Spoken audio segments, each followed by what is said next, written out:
Pancasila itu adalah benar-benar satu dasar yang dinamis. Atau substansi dari nilai-nilai Pancasila itu lebih mudah dipahami. Namun di tengah globalisasi, bagaimana Indonesia mampu menjadikan Pancasila sebagai jati diri dan eksistensi Pancasila harus terus dijaga di tengah era globalisasi. Di era globalisasi, kehidupan mahasiswa tidak bisa terlepas dari derasnya arus informasi, teknologi, dan perubahan nilai. Namun, di tengah itu semua, masihkah kita mengingat nilai luhur bangsa yang menjadi pedoman hidup bersama, yaitu nilai musyawarah, nilai yang terkandung di dalam sila keempat Pancasila.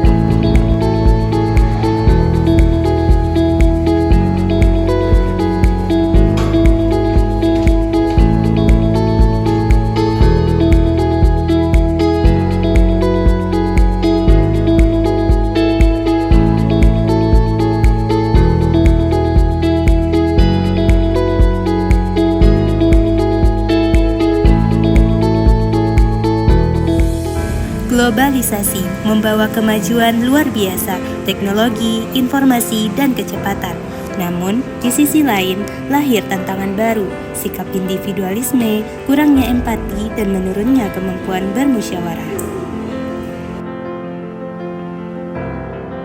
Teman-teman, kayak gini loh, cara materi ini kan udah dijelasin sama ibu. Jadi kalian ngerti nggak apa yang dijelasin sama ibu? Materi yang dijelasin ibu tuh ada kalian yang paham nggak? Dina soalnya nggak paham materi ini. Bisa dijelasin nggak teman-teman? Teman-teman, aku usul yang bagian latar belakang sama pendahuluan aku aja yang ngerjain ya. Soalnya aku udah paham sama alurnya. Tapi kamu terus ngambil bagian itu. Aku juga pengen coba ambil bagian pembuka supaya aku bisa bikin pengantar yang bagus. Iya, gimana kalau kita bagi variasi aja biar kita belajar hal yang berbeda? Kalau gitu hasilnya nanti malah nggak maksimal. Aku cuma pengen hasil presentasi kita itu bagus. Kita tarik napas dulu yuk. Kita semua mau hasil yang bagus, tapi caranya jangan saling ngotot gini. Ini kan kerja kelompok, bukan lomba ego. Maaf, aku tadi kebawa emosi. Aku cuma mau dikasih kesempatan aja. Iya, aku juga minta maaf. Aku terlalu memaksakan pendapat aku sendiri. Aku lupa kalau tujuan kita itu untuk kerjasama, bukan untuk menang sendiri. Nah, itu baru enak. Gimana kalau kita bagi tugas aja? Misalnya Ilma sama Naila di bagian bab pendahuluan aja, dan Dina sama Monik di bagian materi dan referensinya aja. Di era globalisasi, kita sering terbawa gaya individualis. Maunya cepat, pengen diakui. Padahal musyawarah itu justru membuat kita bijak, sabar, dan menghargai pendapat orang lain. Musyawarah bukan sekadar duduk dan berbicara. Ia adalah seni mendengarkan, menghargai, dan mencari titik temu di tengah perbedaan. Nilai ini yang harus dijaga mahasiswa di era global, saat ego sering lebih cepat dari empati.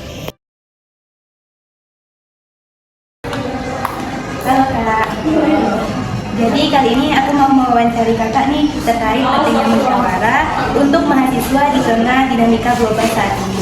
Jadi sebelumnya boleh perkenalkan diri dulu Kak? Sebelumnya perkenalkan saya Arunia Putri. Saya dari 25 Oke, kalau begitu langsung saja ke pertanyaannya Kak. Jadi pertanyaan pertama itu saya ingin menanyakan bahwa bagi kakak apa arti musyawarah dan apakah masih relevan untuk mahasiswa saat ini? Gitu. Silakan dijawab Kak.